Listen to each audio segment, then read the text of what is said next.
Welcome to Life Stories. Today, we're diving into a journey of betrayal, self-discovery, and the ultimate power of truth. Meet Claire Bennett, a woman who, after years of living in her family's shadow, uncovers the shocking secrets that shake her world. With her family's expectations weighing heavily on her, Claire embarks on a path of justice and healing that will change everything she thought she knew about love, loyalty, and family. Stay tuned to hear her story. And don't forget to subscribe to Life Stories to begin today's journey with us. My name is Claire Bennett, and I have always felt as though I lived in the shadow of my sister, Isabella. We grew up in a house that seemed like it should have been a home. But to me, it always felt more like a gilded cage. Our parents, Walter and Helen, had expectations that towered over both of us. But no matter how much I achieved, it always seemed as though I was never enough. I'd worked tirelessly to earn their approval, trying to meet their standards. I was an honor student, an athlete, and later, I became a successful businesswoman. But none of that ever seemed to matter to them. They would often praise Isabella, who had followed the traditional path, graduate college, marry, and have children. Isabella was everything they expected in a daughter, everything they could brag about to their friends. She married Jake Reynolds, a banker, right after college, and soon enough, she was pregnant with their first child. In their eyes, she had done everything right. I, on the other hand, was the anomaly. I was still single, no children, and seemingly nothing to show for my success. What hurt most was that no matter how hard I worked, no matter how much I achieved, they never saw me. They never saw the woman I had become. My parents, retired wealthy business owners, had always seen my career as something secondary to my role as a wife and mother. The fact that I had no husband, no children, and no family, in their eyes made me feel like a failure. I could have a successful business, but that was never enough to fill the empty spaces in their hearts that they only seemed to reserve for Isabella. I remember the moment when everything started to unravel. It was 2 years ago, and I had been engaged to Noah Walker, a real estate developer I had met at a charity event. My parents were pleased when we got engaged. After all, Noah was the perfect match. He was wealthy, successful, and seemingly everything they had ever wanted for me. For the first time, I thought I had a chance at happiness. But just as I was preparing for the life I had always dreamed of, Noah broke off the engagement without explanation. I remember the pain vividly, the confusion, the hurt. I didn't know what had happened. He had seemed so genuine, so in love, and then, suddenly, he was gone, leaving me to pick up the pieces of my broken heart. And then, a few months later, something I hadn't expected. Isabella, my younger sister, whom I had always seen as the perfect daughter, rushed into marriage with Jake. I remember standing at their wedding, feeling the bitterness rise in my throat. Not because I was jealous of their love, but because it felt like a slap in the face. I had been in a relationship with Noah, thought I was building a future with him. And then suddenly, without any explanation, he was gone, while Isabella had what seemed like the perfect life. That night, when I drove home after the wedding, something inside me snapped. I thought about my parents' cruel words, how they always compared me to Isabella. "Why can't you be more like her?" they'd ask. "She does everything right." My mother's words echoed in my mind. "You'll never be good enough for us, Claire. Learn from Isabella. Everything she does works out perfectly. And she makes us proud." I felt the weight of those words pressing down on me like 1,000 bricks, crushing my spirit. I tried so hard, worked so tirelessly to make them proud. And yet it was never enough. Isabella had everything that they wanted, and I had only my career. I wanted to scream, to break free from the chains that had kept me bound to their expectations. As I sat in my car that night, I tried to push away the tears that threatened to spill. It was then that I heard my phone ring. The name flashing on the screen made my stomach churn. It was Isabella. She had been calling incessantly for the past hour, as if it was the end of the world if I didn't answer her now. "Where are you? It's about to start," she demanded in her usual superior tone, as if I had nothing better to do. "I told you not to be late. I'll be there soon." I replied, trying to mask the frustration in my voice. Work ran a little long. She didn't seem to care about that. Always work. This is an important family day. Hurry up. I ended the call and started driving to my parents' house.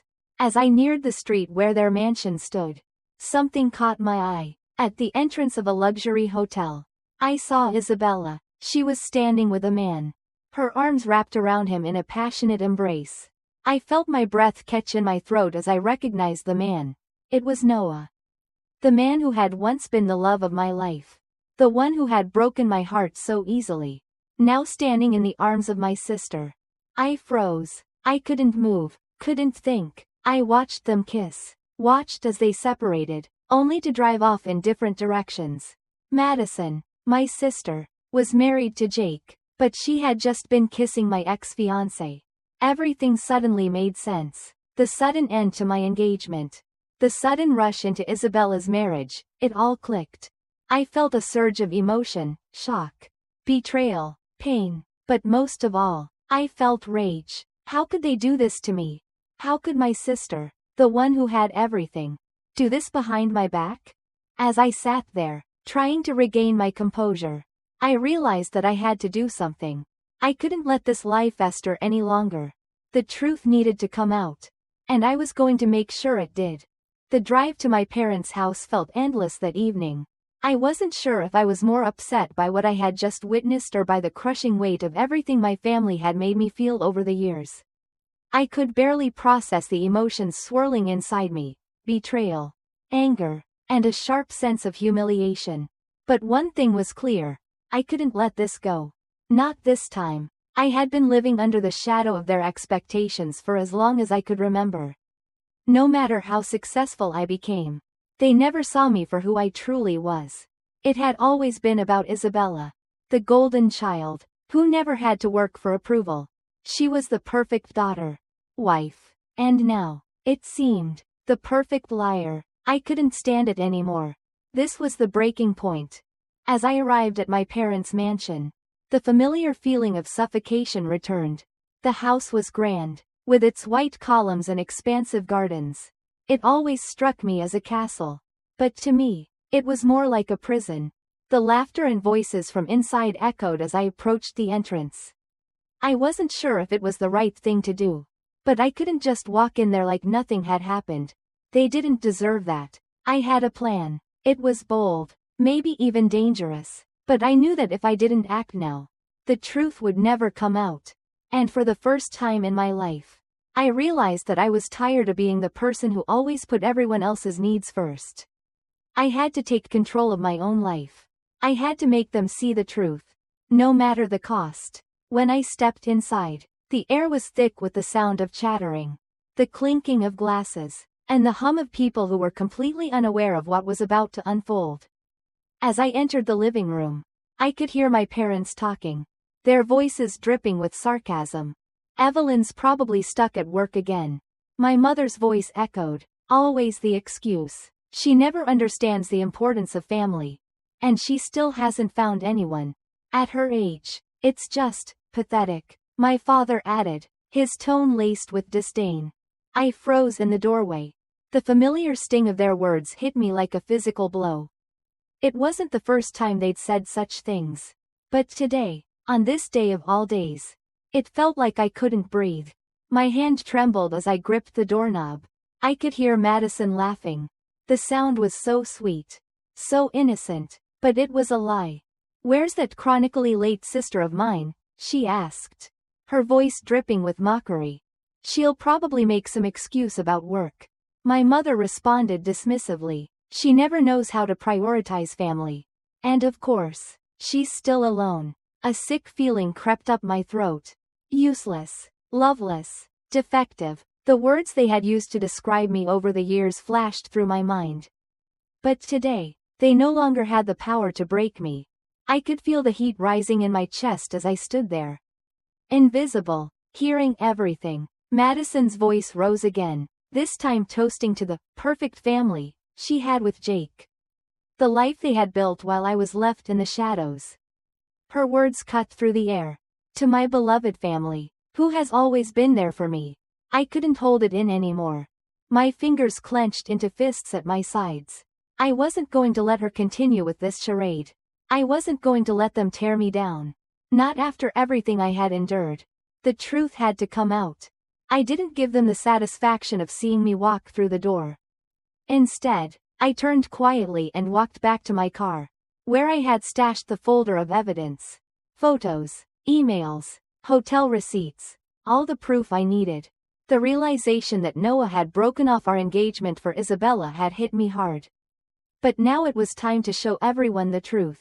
As I sat in the car, the adrenaline coursing through me, I dialed Diana's number. She was a family law attorney. Someone I trusted. Someone who could help me make sure the truth came out in a way that would leave no room for doubt. Diana, it's time, I said, my voice calm but firm. We need to move forward. I understand, she replied, her voice steady and confident. We'll do it the right way. With that, I knew there was no turning back. I wasn't going to be the invisible woman anymore. I wasn't going to let my sister's lies, my parents' favoritism, and their cruel words define me. Tonight, I was going to reclaim my life. The truth was coming, and they would finally have to face it. The air was heavy as I returned to my parents' house. More than an hour later than expected. But I wasn't going to let their criticism or judgment push me down this time. I had made up my mind. And there was no turning back. The file of evidence sat in the passenger seat of my car. Each page a weight I had carefully prepared to drop. It wasn't just about revenge. It was about justice. And it was time to reveal the truth. The sound of laughter and chatter filled the house as I stood at the doorstep. It had always been like this, my parents and Isabella. Always on the same page.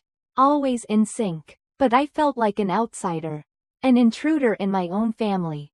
As I stepped inside, the familiar scent of perfume and fine wine greeted me. But it did nothing to comfort me. The grand living room, with its antique furniture and pristine decor, felt suffocating, almost as if it was closing in on me. As soon as I entered, I could hear Madison's voice. "Where's my sister? Did she forget about us again?" she asked. Her tone dripping with superiority. "She's always too busy for family." The words stung, but I kept walking forward, not allowing myself to be rattled. No longer would I let her manipulate the narrative. No longer would I accept the blame for things that weren't my fault. My parents were seated on the plush sofa, laughing and chatting with friends. The instant they saw me, my mother's face changed. The smile faded, replaced by an expression of disbelief. She couldn't hide the disappointment that clouded her eyes. "You're late again," she said in a voice that made me feel as though I was in trouble. "You always have an excuse, don't you?" "I'm here now, Mother," I said, my voice steady. I wasn't going to let her words wound me this time. Not today. Today was about taking back control. As I walked further into the room, I could feel all eyes on me. Isabella, who had been sitting comfortably next to Jake, turned her gaze toward me, her expression one of feigned indifference. But I saw the anxiety in her eyes. She knew what was coming. I could feel it in the air, like a charged current, and I wasn't about to back down now. I set the folder of evidence down on the table in front of them. It was time to expose the lies. To strip away the facade of perfection they had built around Isabella and her seemingly flawless life. "I need you all to see something," I said, my voice calm, unwavering. "This isn't about business. This is about family." I connected my laptop to the TV monitor in the corner of the room and clicked through the slides, showing them the emails between Noah and Isabella, the hotel receipts, the photos. It was all there, undeniable. The affair they had tried so hard to hide. The dates, the intimate exchanges between them. It all came into view like a dark storm that couldn't be outrun. I could hear Madison's voice tremble with panic. "That's not real. This is some sort of forgery," she stammered. I looked at her, unfazed. "If it's a forgery, how do you explain this?" I clicked to the next slide, showing the hotel receipts, the timestamps from the photos taken in the elevator. Noah's name was clearly visible. The shock on my parents' faces was evident. My father's face drained of color, his lips parting in disbelief. For the first time, they saw the truth. As I moved through the evidence, the room fell silent. Isabella's facade was slipping, and the pressure was mounting. I could feel the weight of their stares on me. But I stood firm. They could no longer ignore the truth. Then I presented the final piece, the text messages between Isabella and Noah, discussing the paternity of her baby. The baby she had convinced everyone was Jake's. The child they had been celebrating just hours before. It was all laid bare. I had already started the legal process to confirm the baby's paternity with a DNA test. There would be no question about who the real father was. Jake, who had been sitting in stunned silence, slowly rose to his feet. His face pale. "Is this true?" he asked. His voice low, a dangerous edge to it. Isabella broke down, tears streaming down her face as she tried to explain herself. But the words were meaningless. The damage had been done. My father, unable to speak, just stared at the screen. My mother was shaking, her hand covering her mouth in horror. And then it happened. Jake, heartbroken and filled with rage, turned to Isabella. "You betrayed me. You lied to me for years," he said, his voice cracking with emotion. He stormed out of the room, the sound of the door slamming behind him reverberating through the house. The silence in the room was deafening. Madison, once so confident and full of life, now looked like a shattered version of herself. "You ruined everything," she whispered, her eyes filled with self-loathing.